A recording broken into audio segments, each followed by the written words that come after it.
maxaa dhacaya haddii aan wax ka bedelo xaalad jirta? su'aalaha sidaan oo kale waxay u baahan yihiin cilmi baaris ka jawaabta sababta iyo saameynta.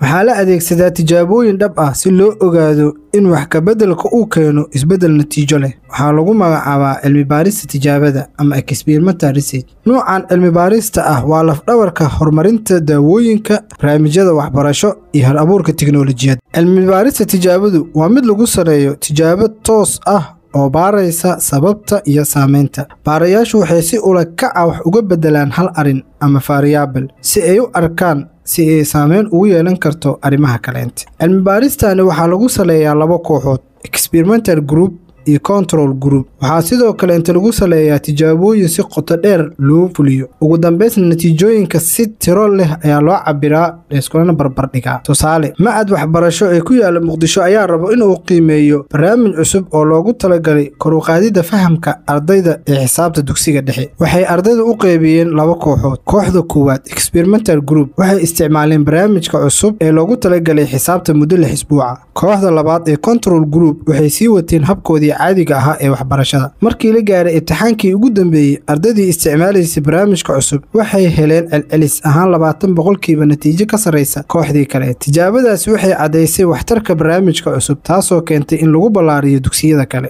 faa'iidooyinka cilmi baarista tijaabada waa habka ugu saxan ee lagu ogaan karo maxaa keenay walxaha, sidoo kale intana lagu kalsoonaan karo haddii la raaco nidaam sax ah. waxaa kaloo loo isticmaalaa cilmiga caafimaadka sida daawooyinka tijaabada ah, cilmiga bulshada iyo waxbarashada. sidoo kale inta waa iftiimiyaha xiriirka sababta iyo cawaaqibta, taasoo ka dhigaysa mid muhiim u ah go'aan qaadashada rasmiga ah. ugu dambeyn, haddii aad rabto inaad ogaatid haddii wax la bedelo in ay keeni karto isbeddel natiijo leh, cilmi baarista tijaabadu waa jidka saxda ah. waa geedi socod adag oo u baahan dulqaad, nidaam iyo daacadnimo cilmiyeed, balse wuxuu kuu soo saarayaa natiijo la isku halayn karo. tijaabo dhab ah, natiijo dhab ah. cilmi baaristu waa meesha xaqiiqooyinka ka bilowdaan.